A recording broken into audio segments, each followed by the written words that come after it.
여호수아와 이스라엘 백성들이 요단강을 건넌 후에 벌인 정복 전쟁의 전적은 이렇습니다. 여리고성과 싸워서 이겼고, 또 아간의 문제가 있었지만 두 번의 전쟁을 통해서 아이성과의 전쟁에서도 승리를 거두게 됩니다. 이스라엘 백성들의 가나안 정복 전쟁이 아주 저돌적으로 밀려 들어오자 가나안 족속들이 연합하여서 연합군을 구성하여 이스라엘 백성들을 대항하게 됩니다. 그런데 이 아모리 연합군도 이스라엘 백성들의 칼날에 속수무책으로 무너지게 됩니다. 어떻게 이스라엘 백성들은 이 전쟁에서 승승장구했는가? 그들에게 이유가 있는가? 아니면 다른 이유가 있는가? 이에 대한 답을 말씀에서 함께 살펴보도록 하겠습니다. 전력이라고 하는 말이 있습니다. 이것은 전쟁이나 경기를 행하는 능력이라고 하는 뜻입니다. 전쟁을 하게 되면 전력을 비교해야 합니다. 상대방과 전력이 비슷하거나 대등하다고 생각이 되면 전쟁을 해야 하나 하지 말아야 되나 라고 하는 고민을 할 것입니다. 그러나 상대보다 우리의 전력이 크다고 한다면 자신 있게 전쟁을 행할 수가 있습니다. 그러나 반대로 우리의 전력이 상대보다 약하다고 생각하면 전쟁이 일어나기 전에 미리 화친을 요청하거나 아니면 항복해야 합니다. 그래야 피해를 최소화할 수가 있습니다. 이스라엘 백성들은 가나안 족속보다 전력이 약합니다. 열세입니다. 그 어떤 가나안 족속도 이스라엘 백성들보다 약하지 않습니다. 그러나 연합군까지 구성했지만 전쟁에서 패하게 됩니다. 도대체 무슨 이유가 이 이스라엘 백성들을 승리케 하는가?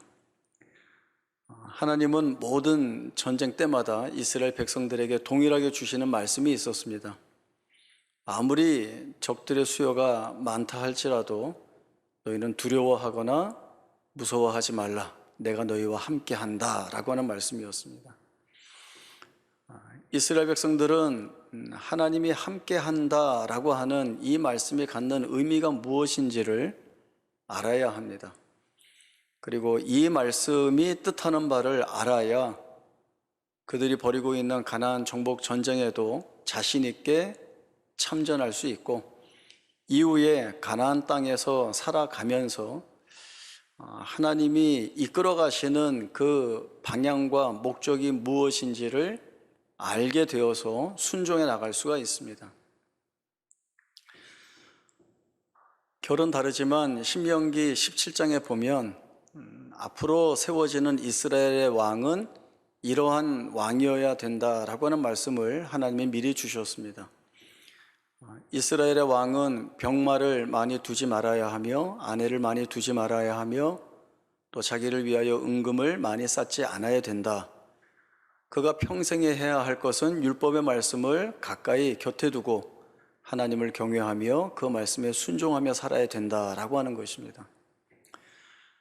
병마를 많이 두는 것, 아내를 많이 두는 것, 또 자기를 위하여 은금을 쌓는 것은 다 힘이나 권력과 관련되어 있는 말입니다.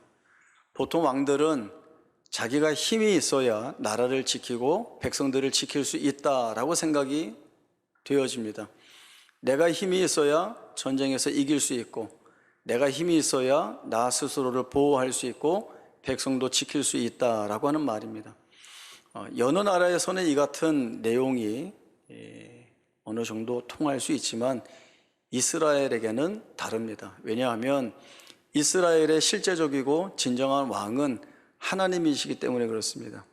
하나님이 자기 백성 이스라엘을 지키시는 것이고, 하나님이 자기 백성 이스라엘을 이기게 하시는 것이고, 하나님이 자기 백성 이스라엘이 어떠한 위협과 난관 가운데 있다 할지라도 그 안에서 꿋꿋이 견디고 마침내 승리하게 하시는 것이 하나님이 하실 일이기 때문에 그렇습니다. 그래서 이스라엘의 왕은 자기의 힘으로 나라와 백성을 지키는 것이 아니라 하나님이 이 나라와 백성을 지킨다는 고백을 가지는 왕이어야 합니다.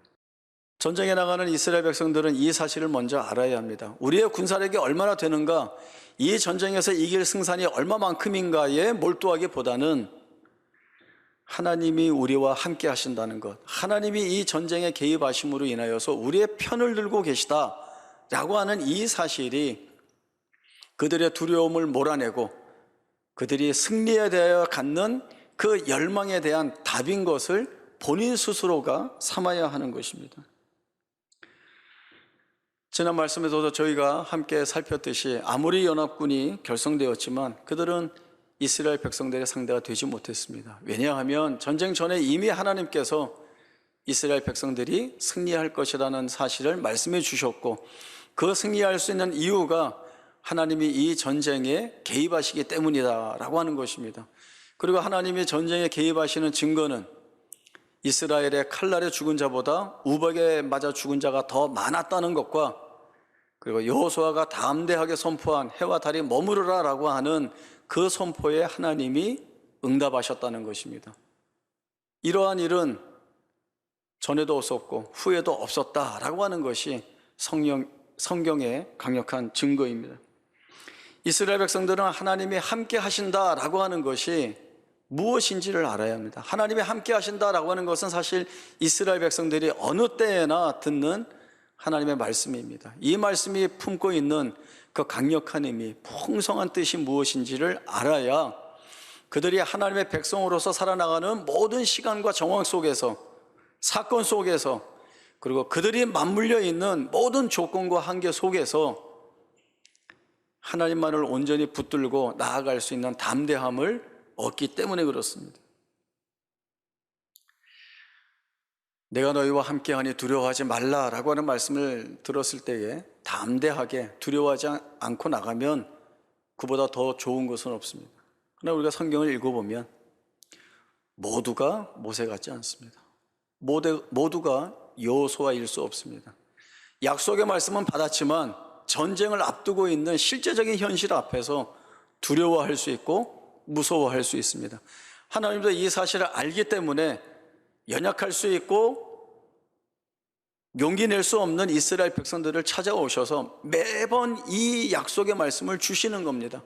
한 번 주시고 끝이 아니라 계속해서 이 약속의 말씀을 주십니다. 두려워하지 마라, 무서워하지 마라, 내가 너희와 함께 있지 않느냐라고 하는 이 말씀을 주시면서 이 말씀으로 인하여서 그 당시 그 자리에서 하나님이 무엇을 만들어내시는지를 분명하게 보게 하시고 경험하게 함으로 인하여서 조금씩 하나님이 함께 하신다는 것이 무엇인지를 배워가고 깨달아가게 하는 이 시간을 갖게 하시는 것입니다. 그리고 이러한 경험과 이러한 확인이 반복됨으로 인하여서 하나님이 함께 하신다라고 하는 그 말씀 안에서 자라나는 것입니다. 담대함을 갖게 되는 것입니다. 중요한 건 뭘까요? 하나님이 함께 하신다라고 하는 것을 볼 수 있어야 하는 것입니다. 보는 자와 보지 못하는 자의 그 차이는 대단히 큽니다. 반응이 다릅니다. 이게 반응이 다르다라고 하는 것은 하나님이 주시는 이 약속의 말씀에 대한 응답을 어떻게 내느냐라고 하는 차이가 있다는 것입니다. 아람 왕이 아무리 여러 작전을 세워서 이스라엘 왕을 잡고 또 이스라엘을 무찌르려 하는데 그 몰래 세운 작전들이 하나도 통하지 않는 것입니다. 그래서 의심하게 되는 거죠.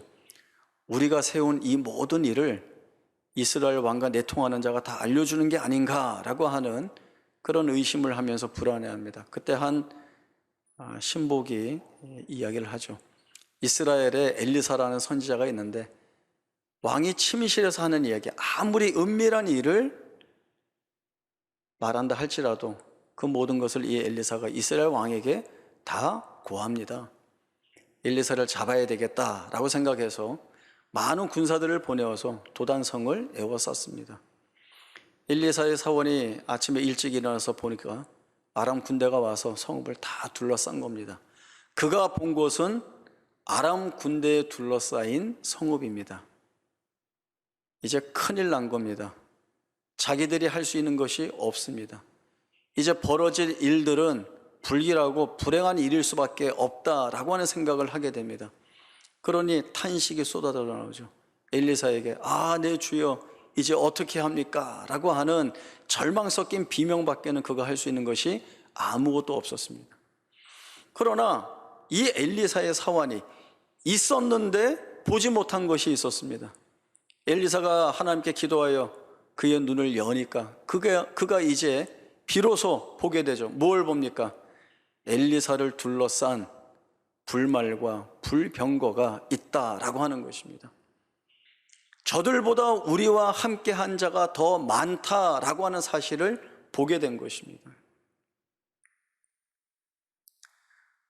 하나님이 우리의 생애 가운데에서 우리의 삶 속에 찾아오셔서 행하시는 일들이 많습니다. 그리고 하나님은 우리의 삶 가운데서 이 일들을 이루어 가시면서 하나님이 어떻게 일하신지를 우리에게 보여주십니다. 우리가 우리의 삶 속에서 힘겹고 어려운 일들, 낙심되고 절망적인 일들을 많이 만난다 할지라도 이 여정은 하나님이 우리에게서 목적하신 것을 이루어 나가기 위한 과정입니다. 여정입니다. 이 안에서 어떠한 일이 있다 할지라도 그 모든 것들이 하나님의 손에 선하게 사용되어서 하나님이 마침내 우리에게서 이루실 모든 일들은 하나도 어그러짐 없이 다 이루어진다라고 하는 것이 하나님이 내가 너희와 함께 한다라고 하는 약속의 말씀인 것을 저희들이 봐야 합니다. 저희도 하나님 이거 뭐예요? 나 못 가요. 안 해요. 라고 하는데 하나님은 끈질기게 이 길을 준비하시고 우리 안에서 예비하시고 그리고 우리를 이끌어 가십니다. 그리고 마침내 하나님이 얼마나 일을 선하게 잘 해 나가시는지를 중간중간 우리에게 확인케 하심으로 인하여서 하나님이 하시는 일이 우리 안에서 옳다, 우리 안에서 선하다라고 하는 고백을 하고 그 약속의 말씀을 붙들고 나갈 수 있는 힘과 여력들을 중간중간에 공급받게 하십니다. 그 은혜의 공급이 없으면 우리가 갈 수 없죠. 엘리사의 사환이 자기의 눈을 열어서 스스로 봤습니까? 아닙니다. 하나님이 이 눈을 열어주옵소서라고 했을 때 비로소 그 눈이 열렸고 하나님이 구원하시기 위해 보내신 불말과 불병거를 보게 된 것입니다. 저희는 하나님이 어떻게 일하시는지를 볼 수 있어야 합니다.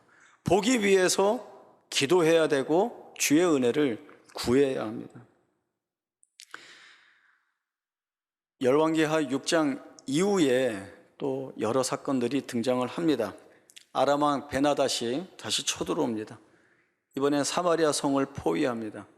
성 안에서도 나가지 못하도록, 성 밖에서도 들어가지 못하도록, 그래서 성 안에 곡식을 다 낭비시켜서 일종의 고사 작전을 펼치고 있는 것이죠. 식량이 떨어지니까 성경에는 이때의 상황을 이렇게 기록합니다. 나귀 머리 하나에 은 80세겔이었더라 라고 하는 겁니다. 평소 같으면 먹지도 않는 데입니다. 그리고 그렇게 비싸게 쳐줄 것도 아닙니다. 그런데 얼마나 어려운 상황이었는지를 말해주죠. 그리고 더 어려운 것은 오늘은 우리 아이를 잡아먹고 내일은 너희 집 아이를 잡아먹자라고 하는 지옥 같은 상황이 이 사마리아 성 안에 있는 일이었습니다. 왕은 그런 모습 보면서 그냥 옷 찢고 슬퍼하면서 비명 지르는 것밖에는 없습니다. 그리고 모든 책임을 하나님과 엘리사에게 전가합니다. 엘리사 잡아와라, 죽이겠다라고 하는 것이죠. 군사들이 갔는데 그 하나님의 사람 엘리사가 하나님의 구원을 예언합니다. 내일 이맘때에는 고운 밀가루 한 스아가 한 세겔에 매매되고 보리 두 스아가 한 세겔에 매매될 것이다. 이 엘리사를 잡으러 온 장관이 여호와께서 하늘에 창을 내신들 어떻게 그런 일이 있을 수 있겠느냐라고 하는 말을 합니다. 상황적으로 보면 이 장관의 말이 맞습니다. 아람 군대는 물러가지 않았습니다. 여전히 피폐하고 절망적입니다. 구원의 빛은 그 어디에도 볼 수가 없습니다. 시간이 지나면 지날수록 더 억제지고 더 어려워지는 것이지, 내일 이맘때에 하루가 지나서 우리가 구원받을 수 있겠는가? 그럴 일은 없다라고 하는 말이죠. 그러나 이것은 하나님이 행하실 구원에 대한 일들을 멸시하는 것입니다. 믿지 않는 것이죠. 불신하는 겁니다. 이 불신의 죄가 크다는 것을 엘리사가 선언합니다. 내가 내 눈으로 보리라. 그러나 너는 먹지 못할 것이다. 사마리아 성 밖에 나병 환자 네 명이 있었습니다.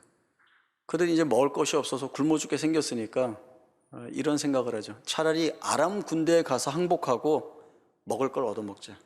그리고 아람 진영에 갔는데 아무도 없는 겁니다. 그들이 가지고 왔던 거 다 남겨두고 아람 군대만 싹 없어졌습니다. 성경에 보면 밤에 큰 소리가 나죠.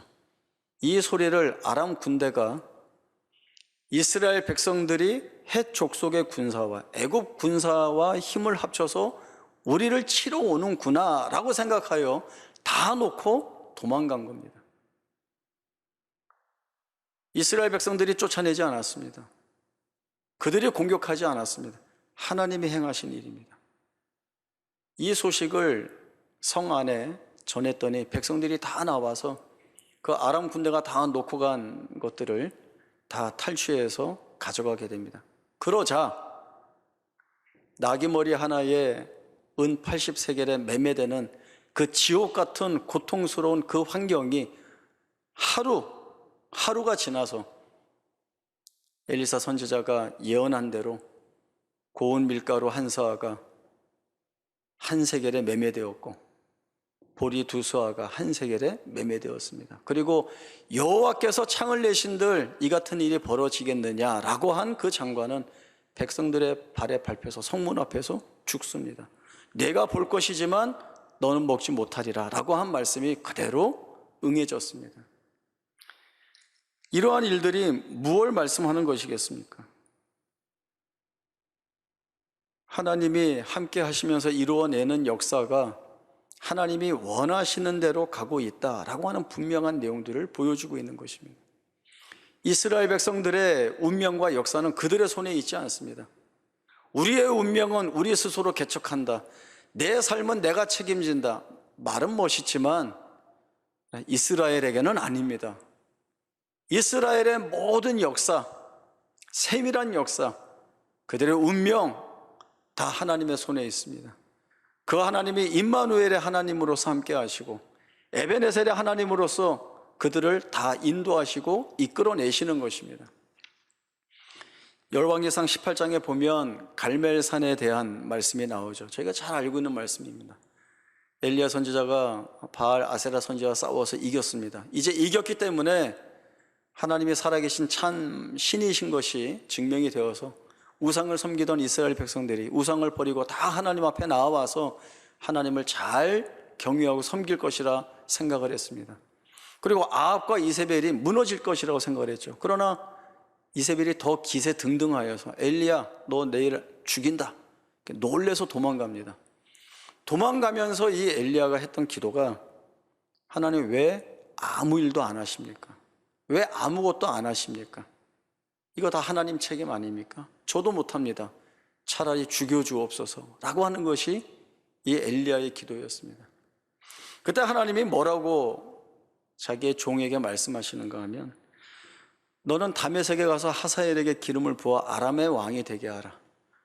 또 너는 nim시의 아들 예후에게 기름을 부어 이스라엘의 왕이 되게 하라. 너는 엘리사에게 기름을 부어 너의 뒤를 이어 선지 사역을 하게 하라. 하사엘의 칼을 피하는 자는 예후가 칠 것이요 예후의 칼을 피하는 자는 엘리사가 칠 것이다. 너만 남았다고?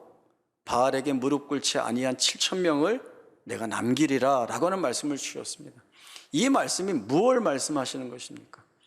이스라엘의 역사, 인류의 모든 역사가 내 손 안에 있다. 내가 원하는 대로 한다. 뭐가 두렵냐? 그러니 너는 두려워하지 말고 내 앞에 서라 라고 하는 말씀이 바로 이 말씀입니다. 하나님이 이끌어 가시고 이루어내시는 역사를 보면 신비합니다. 우리의 눈에 보이지 않는 것 같지만 실제합니다. 또 현실이 아무리 고통스럽고 어렵다 할지라도 하나님은 거기에서도 하나님의 일을 해 가십니다. 우리가 살아오면서 우리의 삶 가운데에서 하나님이 이루어 놓으신 일들을 보면 하나님이 함께 하신다는 이 말씀에 대한 믿음을 가져야 하는 이유는 너무나도 우리에게는 풍성하고 당연한 일입니다. 우리와 함께 하시는 이 하나님의 역사를 우리가 분별해 내지 못하면 우리는 자꾸 우리식으로 해석을 하게 됩니다. 주어졌지만 주어지지 않은 것으로, 하나님이 우리에게 보여주시지만 우리가 보지 못한다라고 하는 것으로 몰아가게 되죠.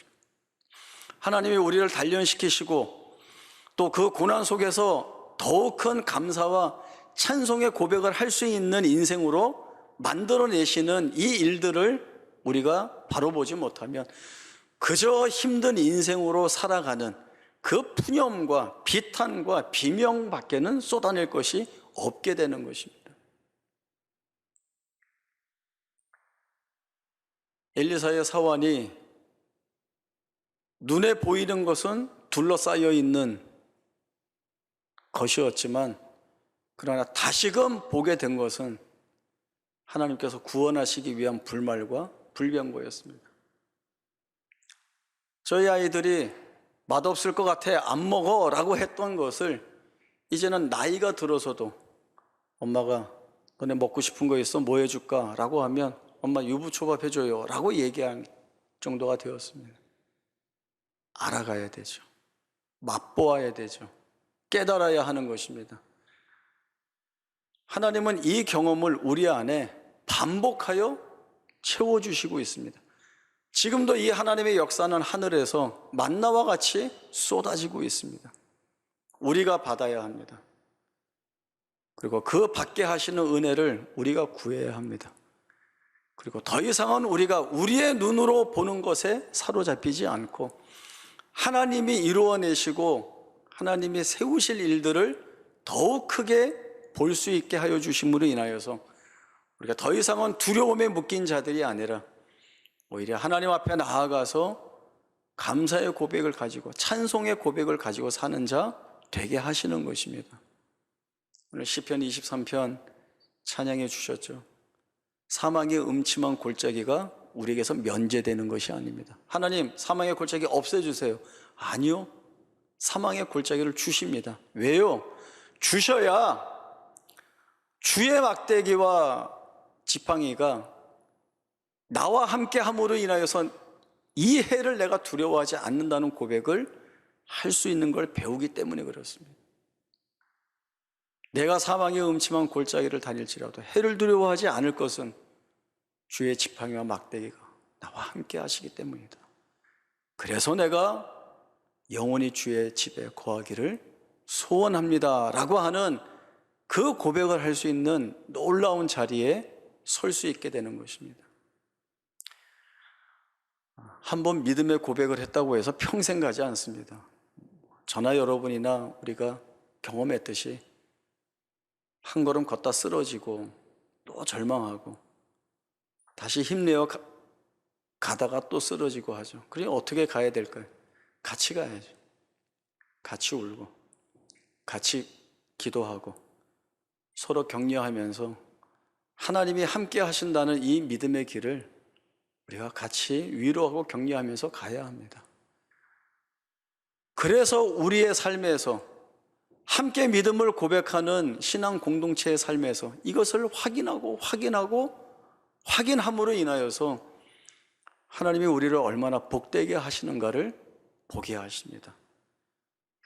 하나님이 고집스럽게 이 일을 하십니다. 그러니 우리에게, 자기 자신에게 매이지 말고 묶이지 말고 하나님이 우리를 끌어다가 하나님 자신에게 묶으시는 그 일을 보시기 바랍니다. 거기에 은혜가 있고 우리가 소망하는 기대가 있습니다. 이 길을 믿음의 고백을 가지고 함께 걸어 나갈 수 있기를 바랍니다. 기도하겠습니다.